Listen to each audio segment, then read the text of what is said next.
Bonsoir à tous et bienvenue dans le journal du vendredi 16 mai. Dans notre édition de ce soir, nous parlerons de l'élection du nouveau président de Tisséo SMTC, Jean-Michel Latte, et de ses projets pour les transports du Grand Toulouse.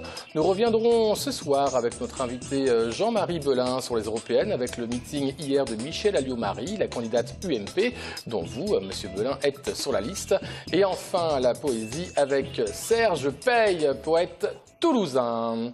Le nouveau président du syndicat mixte des transports en commun, SMTC Tisséo, de l'agglomération toulousaine, Jean-Michel Latte, a été élu ce vendredi.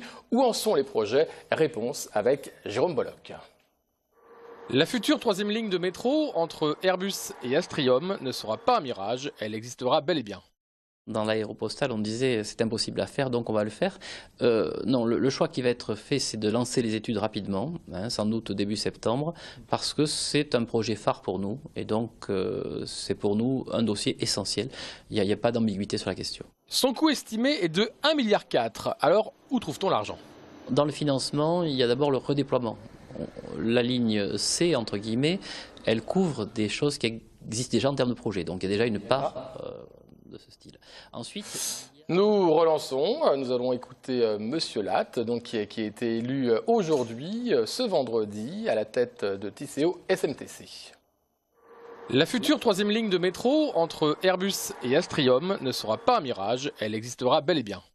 Dans l'aéropostale, on disait c'est impossible à faire, donc on va le faire. Non, le choix qui va être fait, c'est de lancer les études rapidement, sans doute début septembre, parce que c'est un projet phare pour nous, et donc c'est pour nous un dossier essentiel. Il n'y a pas d'ambiguïté sur la question. Son coût estimé est de 1,4 milliard. Alors, où trouve-t-on l'argent? Dans le financement, il y a d'abord le redéploiement. La ligne C, entre guillemets, elle couvre des choses qui existent déjà en termes de projet, donc il y a déjà une part de ce style. Ensuite, il y a les aides, bien sûr, qui sont de plus en plus comptées, État, région, département, et il y a enfin la manière dont on va gérer les dispositifs. Je crois qu'on a des marges de manœuvre financières dans une communauté urbaine qui reste, et ça c'est important en termes de recettes, une communauté urbaine en croissance. Une question reste en suspens, la réalisation de cet aérotrain, ce fameux téléphérique qui surplomberait la colline de Rangueil. Une ligne 16 qui fait 22 000 passagers par jour. On a une prévision d'un aérotrain à 7 000 par jour. Ça ne veut pas dire qu'il ne faut pas faire l'aérotrain, mais ça veut dire qu'il faut quand même regarder les résultats. On a un rapport qualité-prix qui est important. Ce sont des produits de fiscalité qui permettent de créer des transports. Moi, ce qui m'intéresse, le critère numéro 1, c'est le nombre de personnes transportées. L'opposition socialiste, quant à elle, adopte une stature simple, wait and see. M. Latte a indiqué que les dossiers seraient sur la table et que nous verrions ensemble comment répondre à ces questions-là sans a priori. Donc je reste dans cette attente, c'est-à-dire qu'on regarde les dossiers sans a priori, en sachant, comme vous l'avez indiqué, que de toute façon la période est compliquée financièrement. Il y a beaucoup d'éléments aujourd'hui qui relèvent en fait du plan de déplacement urbain. Est-ce que ce plan de déplacement urbain va être largement modifié ou modifié à la marge? C'est ce que nous attendons pour avoir une position sur ce projet. Les premiers changements notables devraient être visibles dès septembre prochain, avec un métro qui se prolongerait jusqu'à 3 h du matin, 2 à 3 soirs par semaine. Hier soir, Jean-François Copé et Jean-Luc Moudenc soutenaient à Toulouse la candidate Michèle Alliot-Marie, la tête de liste UMP pour les européennes du Grand Sud-Ouest. C'était dans la salle Jean Mermoz. L'UMP, selon les sondages, serait au coude à coude avec le Front National, autour de 20% des intentions de vote. Jean-François Copé a rappelé hier soir que voter FN serait, selon lui, un acte anti-européen primaire. Nous l'écoutons. Le Front National est en train de donner la pire image qui soit parce qu'elle fait croire aux Français que la France irait mieux en sortant de l'Europe, ce qui est une folie.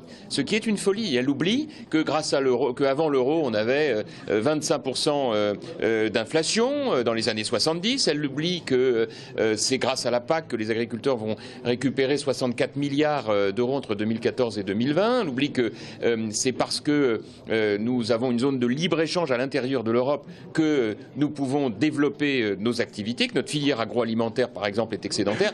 Bref, autant de sujets sur lesquels il faut absolument mobiliser. Et moi, je lance un appel aux Français en leur disant attention, il faut voter massivement pour les candidats de l'UMP et puis ne pas donner l'image à l'Europe et même au monde d'un pays qui mettrait en premier le Front National, ce qui serait évidemment une très mauvaise image pour notre pays.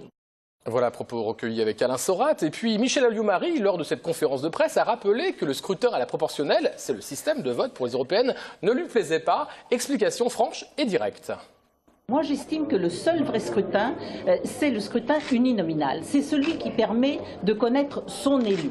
On n'élit pas des gens sur une liste, on élit une personne que l'on connaît. Et surtout, ça permet de suivre ce que fait cette personne. Et par conséquent, quand on n'est pas content de lui, le dimanche, à la sortie de la messe ou à la sortie du bar, en fonction de ses convictions personnelles, eh bien, on peut lui dire son fait et l'engueuler si on n'est pas content. Eh bien, je pense que la démocratie, d'une certaine façon, c'est la faculté d'engueuler celui qu'on a élu. Alors, Jean-Marie Belin, je vous vois rire, vous êtes le 4e sur la liste de Michel Alliot-Marie. Engueuler son candidat, ça veut dire que finalement, vous êtes comptable de vos électeurs. Alors, elle a raison, ça fait un peu cheftain, mais elle a raison, somme toute. Il faut que l'Europe soit identifiée, comme elle l'a été ici à Toulouse, à travers Dominique Baudis, il y a quelques années. Et elle a raison par rapport à ça. Je veux dire, il faut un référent. Sa liste, pour ça, est très bonne, parce qu'il y a un représentant par département de Midi-Pyrénées. Bon, si on arrive au 4e, on aura un représentant à Toulouse et en Midi-Pyrénées. Est-ce que pour vous, les élections européennes vont servir à défendre une idée de l'Europe ou à défendre la France au sein de l'Europe? Alors, à défendre Toulouse au sein de l'Europe, lui redonner sa place. Toulouse est quand même bizarrement absente alors qu'elle était très centrale en Europe. Je rappelle quand même qu'elle est à l'origine notamment de l'intergroupe spatial. D'autre part, Midi-Pyrénées est assez absent. Je rappelle qu'il y a un département qui est juste celui-là, qui n'a même pas de bureau à Bruxelles, celui dans lequel nous sommes. La Haute-Garonne. Voilà, la Haute-Garonne. Et donc remettre la région au cœur de l'Europe, parce qu'aujourd'hui, la vraie dimension en Europe, c'est la Bavière, ce sont les grandes régions espagnoles, et Midi-Pyrénées aussi. Est-ce que, pour vous, finalement, c'est la France qui alourdit les charges sur les entreprises, et on dit souvent que c'est à cause de l'Europe que les entreprises vont mal, parce qu'il y a tout un tas de normes et de directives? Non, alors, oui, alors, deux choses. Le malade en Europe, aujourd'hui, c'est la France. Pourtant, nous sommes la seconde puissance européenne. Oui, bien sûr. Bien sûr.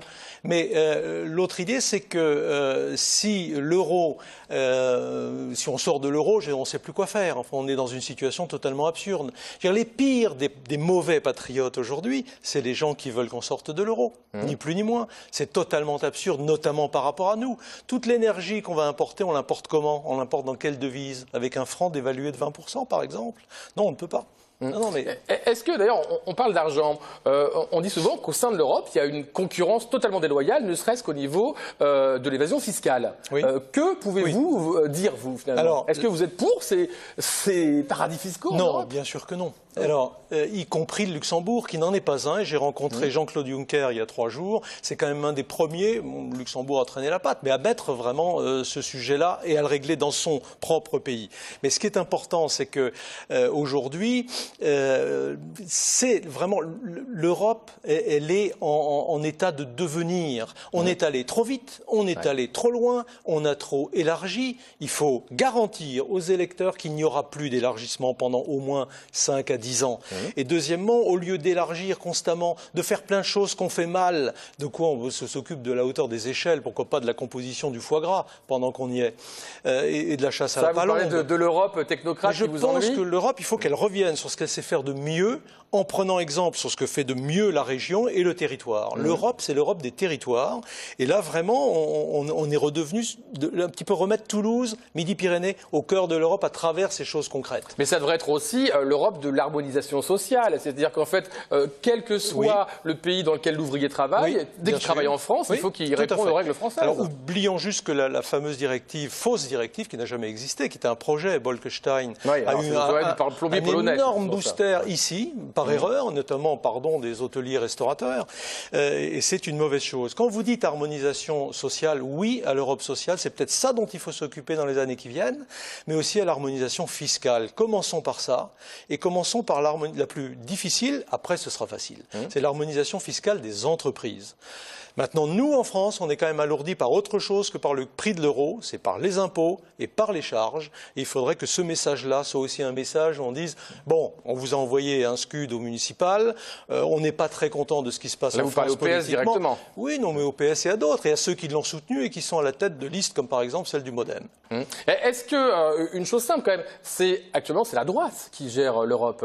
C'est le centre droit et la Centre droite. droit, voilà. Oui, le groupe on PPE pourrait se dire est que depuis bien longtemps, ils auraient pu travailler sur l'harmonisation fiscale et sociale. Alors, ce que vous dites n'est pas tout à fait juste, pardon, pour avoir couvert les affaires européennes longtemps. Par rapport au PPE ? Non, j'ai entendu la même chose dans la bouche de la candidate du MRG. Le Parlement européen ne fonctionne que par consensus successif. D'ailleurs, le président du Parlement européen, il ripe au bout de 2 ans et demi. Oui. On a un démocrate chrétien, puis un socialiste. On a même eu un conservateur britannique. Donc ça prouve que c'est un consensus quand même. Donc voilà, en gros, elle il y a quand fonctionne même des comme députés ça. tout autour. Comment ? Il y a toujours des députés avec une majorité. Oui, non, il y a des majorités sur les textes. Il y a des majorités sur les objectifs. Il n'y a pas de majorité en soi. Dernière Et question, c'est ce qui est bien d'ailleurs. Dernière question, donc vous êtes 4e sur la liste. Si vous êtes élu, et bien, si cette liste est élue, quel va être le premier changement que vous allez demander ? Ça, c'est une question piège. Je ne sais pas s'il y en a, mais est-ce qu'il y a des choses très claires et concrètes qui vous agacent au quotidien ? Non, qui ne m'agacent pas. La première question, c'est de remplir le mandat en disant on est ici, et on est ici un petit peu plus que ne l'ont été les autres. On est ici pas en allant à Bruxelles tout le temps. Moi, je vais être modeste là-dessus. Strasbourg, Bruxelles et vraiment Toulouse. Pour être le relais de Toulouse et écouter surtout les gens. Ce n'est pas nous qui allons leur dire l'Europe qu'ils veulent. C'est à nous d'écouter l'Europe qu'ils veulent eux. Jean-Marie Belin, merci. Merci, on s'intéresse maintenant aux petites listes. Il y a parmi les 25 listes présentes aux élections européennes, intéressons-nous aujourd'hui à Nouvelle Donne, un parti né de l'autonomie politique, des citoyens de toutes origines, avec une sensibilité plutôt de gauche et une réflexion sociale pointue, se sont regroupés autour de noms aussi divers que Stéphane Hessel, Bruno Gassio ou encore le premier de la liste, l'économiste Pierre Laroux-Turoux, un sujet de Pascal Solaire. Nouvelle Donne veut bousculer la politique, à commencer par sa façon de désigner ses têtes de liste pour les européennes. Opposé au cumul des mandats, le Conseil national du parti délègue à des commissions d'adhérents tirés au sort la constitution des listes de candidats après audition de ces derniers. Pour le Sud-Ouest, c'est ce jeune Bayonnais de 29 ans qui a été élu tête de liste. Chargé de communication, Joseph Boussion s'engage pour la première fois en politique et défend les 20 propositions de Nouvelle Donne. Révision de la fiscalité, nouvelle répartition de l'emploi basée sur un partage équitable du temps de travail, c'est en substance ce qui relancera l'économie. Il faut qu'au sein de cette Europe, on se retrouve à quelques pays moteurs, des pays d'avant-garde qui soient capables de porter ce rêve de justice sociale autour d'un traité de convergence sociale, autour du fait de ne pas être un paradis fiscal, autour de l'euro, autour de la taxe sur les transactions financières. Et plutôt que de faire éclater cette Europe, comme d'autres partis le proposent, nous ce qu'on veut c'est une Europe de la coopération. Par exemple, on propose un salaire anti-dumping, c'est-à-dire qu'une entreprise française qui délocaliserait en Bulgarie, par exemple, où le salaire est à 3 € de l'heure, eh bien cette entreprise serait obligée de prendre la moyenne des deux salaires, c'est-à-dire la moyenne entre 10 € et 3 €, c'est-à-dire 6 €. On permet à ces pays, plutôt que d'aller vers le moins-disant social, de remonter le salaire minimum et de pouvoir accéder à nos exigences sociales. Nouvelle Donne a déjà séduit 8000 adhérents répartis sur 110 comités locaux en France. Ces derniers collaborent à l'élaboration du programme et c'est entre autres ce qui séduit les militants. Le fait que ce soit vraiment un parti citoyen où chacun trouve sa place, amène ses compétences. C'est la reprise de main pour les électeurs. Ce sont les idées qui sont audacieuses mais qui sont applicables et qui sortent du ronron habituel droite-gauche qui n'a rien donné depuis 30 ans. À une semaine des élections, Nouvelle Donne estime pouvoir dépasser le seuil des 3% et fait le pari de ramener des abstentionnistes vers les urnes. Nouvelle Donne tient son meeting ce soir à 20 h, salle Barcelone, allée de Barcelone. Et lundi, nous nous intéresserons au parti Pirate. Dans le mag Aerospace de cette semaine, gros plan sur la 5e et dernière mission ATV, suivie de près par le CNES à Toulouse. Pourquoi ce point final? Sophie Voinis a posé la question à Patrice Benaroche, le chef de projet ATV au CNES. Il faut savoir que l'Europe est présente, le CNES, l'ESA sont présents dans la station internationale, indépendamment de la TV. Et cette présence, par des expériences, par le module Columbus, tout un tas de mesures qui sont faites à bord de l'ISS, utilise l'infrastructure de la station. Il faut voir la station comme un immeuble en copropriété. Les propriétaires sont les Russes et les Américains. Et donc quand on vient dans cet immeuble pour faire des expériences, pour réaliser des mesures, à amener un module, il faut payer. Il faut payer l'eau, l'électricité, le gaz, oui, à part que le gaz c'est de l'oxygène, c'est pas le gaz de ville. Et donc il fallait payer ce loyer. Pour payer ce loyer, il y avait deux solutions. On leur donnait de l'argent mais ça c'est pas très constructif, ça nous apprend rien, ça nous fait pas progresser. Et donc le choix qui a été fait dans les années 90, ça a été de dire on ne va pas donner d'argent sonnant et trébuchant, on va fournir un service. L'Europe va fournir un service. Et ce service, c'était la TV. Ouais. Qui ravitaille la station spatiale internationale. Voilà. Vous pourrez retrouver l'intégralité du magazine Aerospace samedi à 12h35 et à 20h05. On parle sport maintenant avec la venue ce matin sur notre plateau d'une partie de l'équipe du Toulouse Olympique 13. Le président, le capitaine et l'entraîneur notamment, tous se sont exprimés dans l'émission Côté Sport. Le club de rugby à 13 toulousain s'est en effet distingué cette saison en réalisant le doublé Coupe-Championnat, une saison historique pour le TO13. Extrait. On peut dire que c'est la saison la plus aboutie. Bon, après, pour moi, ça va au-delà de ça. C'est même par rapport au groupe, par rapport à l'état d'esprit, par rapport à ce qu'on a vécu. Bon, on a découvert une autre dimension, je trouve, dans notre état d'esprit, dans notre groupe, dans notre squad des joueurs. La pression qui relâche, c'est des moments forts parce que pour la plupart des joueurs, on n'avait jamais vécu des finales et là on se retrouve à soulever une coupe qui n'était jamais arrivée sur Toulouse. Ouais. Donc voilà, on touche le rêve du doigt. En fait, c'est magique. La Coupe de France est souvent passée pas loin de Toulouse, mais elle ne s'y est jamais arrêtée. Ouais. Donc c'est une première. Voilà, c'est une première et on est très heureux d'avoir ramené cette coupe-là. Et bien évidemment, on espère maintenant pouvoir la garder plusieurs années aussi. Une saison de rêve ? Oui, de rêve, au vu des résultats de rêve et ce qu'on a vécu tous ensemble, vraiment. On est vraiment une bande de copains, on prend du plaisir tout le temps ensemble, donc ouais, de rêve. Voilà, retrouvez l'intégralité de cette émission juste après le journal, dès 19h40 sur notre antenne et tout au long du week-end. Toujours à propos de Toulouse Olympique 13, aujourd'hui vers 13h, la façade du Capitole a pris les couleurs du club de rugby. Un hommage rendu par la municipalité à cette équipe qui a marqué l'histoire. Les images sont signées Daniel Sicard. Sachez également que l'ensemble de l'effectif du TO13 sera reçu au Capitole le mercredi 21 mai à partir de 18h. Et puis n'oubliez pas la demi-finale du Castres Olympique contre Montpellier ce samedi à 16h30. Vous pouvez même vous déplacer à Castres pour voir le match sur écran géant, place Soult. Culture maintenant. Le troubadour toulousain Serge Pey est parti en randonnée poétique aujourd'hui. Il rend hommage à l'artiste Antonio Machado en cheminant jusqu'à Collioure, où est enterré l'auteur espagnol. Explication céleste de Valentin Couder et de Nathalie Woutezac. Marcheur, il n'y a pas de chemin. Le chemin se fait en marchant. Cette citation d'Antonio Machado est la philosophie de vie de Serge Pey. Ce matin, la marche en hommage au poète espagnol a débuté devant l'université du Mirail. Une action spirituelle et symbolique pour l'auteur toulousain. Le monde n'est habitable que poétiquement. Et l'adresse de l'université, c'est l'adresse d'un poète. Et aujourd'hui, la poésie traverse un no-man's-land de poubelles. Et donc il s'agit de renouer avec ce poète immense, Antonio Machado, et de marcher, pieds nus. Parce que la poésie est une affaire de pauvres. Et aujourd'hui, la poésie est une résistance. Et nous sommes entrés en résistance, et c'est une longue marche. Mort en 1939 en pleine guerre civile espagnole, Antonio Machado continue de fasciner par son engagement.